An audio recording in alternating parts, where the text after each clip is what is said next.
Good morning, everyone. We started the vision.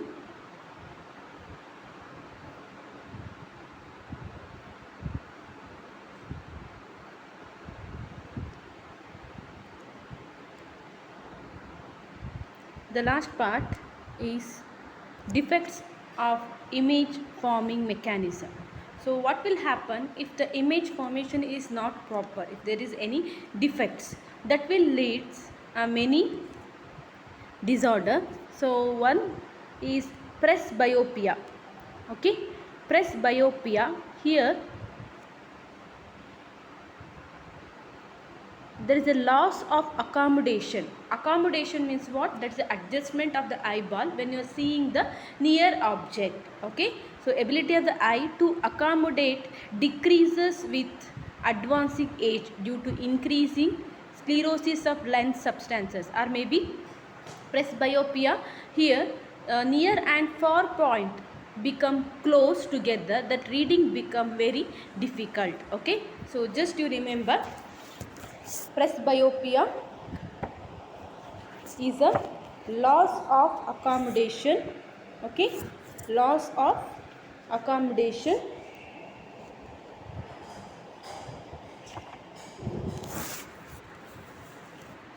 decrease in accommodation ability of the lens as the age advances. Okay, so you can see in some aged people what will happen, they to reading they will use the glass, so that is due to their accommodation power will be decreases. The person far vision will be normal, but the near vision get affected, so that is very important. Okay, the far vision, so when you are seeing the far object it is clear, but when he is seeing the near object it will be affected. Okay, so correction here by using a convex lens. Okay, so by using a convex lens,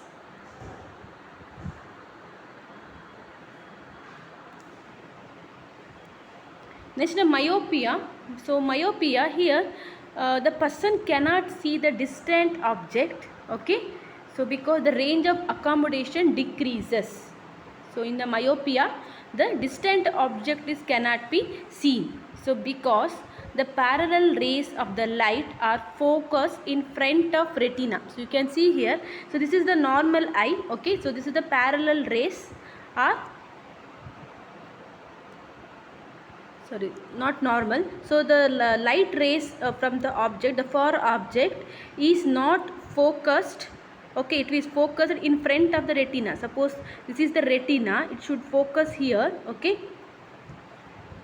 it should focus here. So but it is focused, the image is formed in front of the retina. Okay, the light rays from the parallel rays from the distant object is focused in front of the retina. So why this is happened? Because the anterior posterior diameter of the lens is decreasing.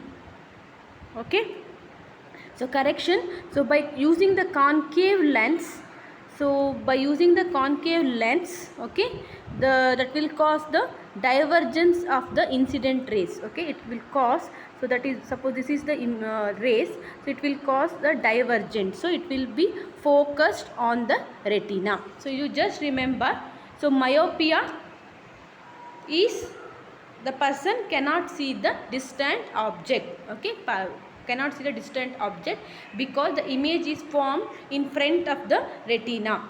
Okay, image is formed in front of the retina. By using the concave lens it can be corrected. Next is hypermetropia. So here the person cannot see the near object due to range of accommodation increases. Okay, so by using the convex lens, here what will happen, the light rays, so this is the light rays from the object is placed behind the retina. Okay, the image is forming behind the retina. So by using the convex lens, so it will be the convex lens will cause the convergence of these rays and image will form on the retina. Okay, So that is hypermetropia. So you just remember hypermetropia, the person cannot see the near object because the image is forming behind the retina, because the anterior posterior diameter of the lens decreases. By using the convex lens, it will be corrected. Okay. So the last one is astigmatism. So stigma means a point. So here the image will not form sharply on one point. Okay, the light rays will be not brought to a point, focus on the retina. Suppose this is the retina, so the light rays will be fall like this. So at the one point it should fall, but here what will happen? So light rays will be falling many points. Okay, it will be falling on a many point. So by using the cylindrical lens, it can be corrected. Okay, cylindrical lens.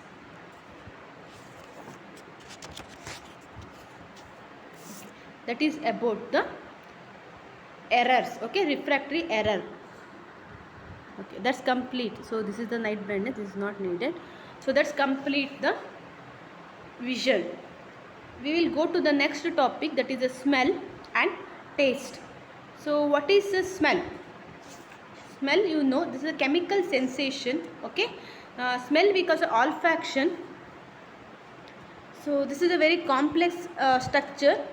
So sense of olfaction is important for food seeking behaviors. Okay, and has a role in protecting the organism from the predators.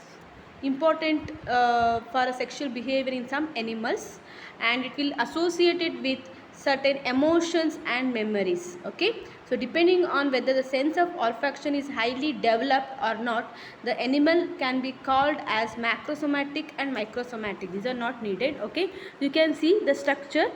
So this is the superior portion of the nasal septum and all. So here there is olfactory bulb is present. Okay, olfactory bulb. So olfactory bulb mainly contain olfactory receptors are present. The receptors for smells are present in the olfactory epithelium in the roof of the nose. You can see here the olfactory epithelium. Okay, olfactory epithelium where the olfactory receptors are present. Okay, olfactory receptors are present. There are 10 to 20 millions of receptors are present. All are a bipolar structure. So chemoreceptor, that is any chemical changes in the odor, so it will detect. So in the olfactory receptors, so you can see here, so this yellow color are the olfactory receptor cell, and another one is a supporting cell. Okay, so these are the supporting cell. So olfactory receptor cell are having mainly they are having a nerve connection. Okay, neural pathway is there, so that is going that will cross through the olfactory bulb and enter the cortex. Okay, so this is the microvilli and cilia are present. So from the olfactory bulb, so you know, so in the epithelium the olfactory receptors are present that get sense, stimulate. So from the olfactory bulb the impulses are going to the hippocampus, hypothalamus and amygdala and frontal cortex. Okay, so it is not here the impulses are not going to a particular region. Okay, so it is going to a many region like a hippocampus and hypothalamus, frontal cortex and all. Okay,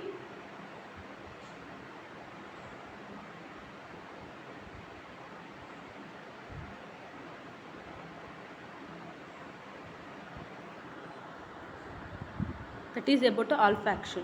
So next go to the taste. So taste, here the receptor for taste is chemoreceptors. Okay, so chemoreceptors that is stimulated by substances dissolved in oral fluids. Okay, so in the oral fluids means what? Saliva, right? So in the oral fluid, on the tongue, the dorsum of the tongue and edge of the tongue, also soft palate and epiglottis, the receptors are present for taste. Okay, so these receptors get stimulated when the food get dissolved in oral fluid. Okay, oral fluid. So these receptors we call it as taste buds. Okay, we call it as taste bud. So this is the, if you see the structure on the tongue, so there is a papillae are present. On the papillae, like a fungiform, filiform, valate papillae and foliate papillae, the receptors are present. These are not required. Okay, just to remember, the taste buds are present. Taste buds are nothing but it's a receptor for taste. Okay, present on the tongue.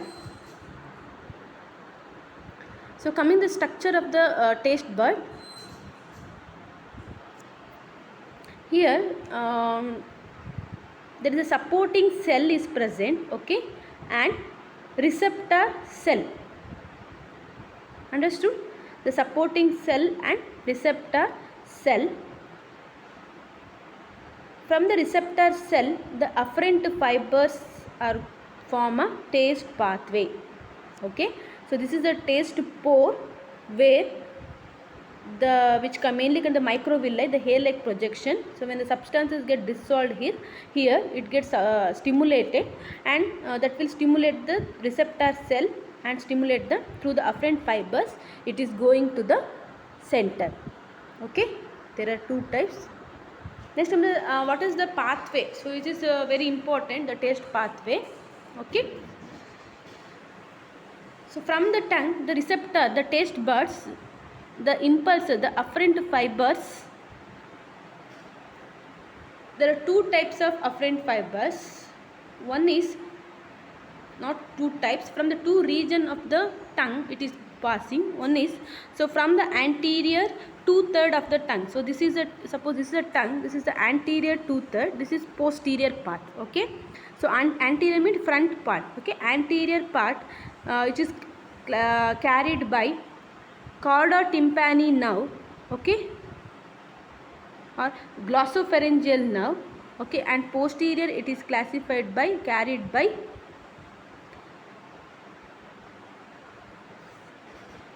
glossopharyngeal nerve. Okay, anterior 2/3 of the tongue is carried by chorda tympani or just a facial nerve. Okay, so this is anterior. So anterior is carried by facial nerve, and posterior part of the tongue is carried by glossopharyngeal nerve, and also from the back part, okay, the soft palate and all, it is carried by vagus nerve.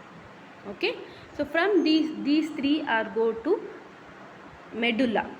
Okay, medulla oblongata, and ascend the second order neuron is go to ventro-posterior-medial nucleus of thalamus, or just you write the thalamus.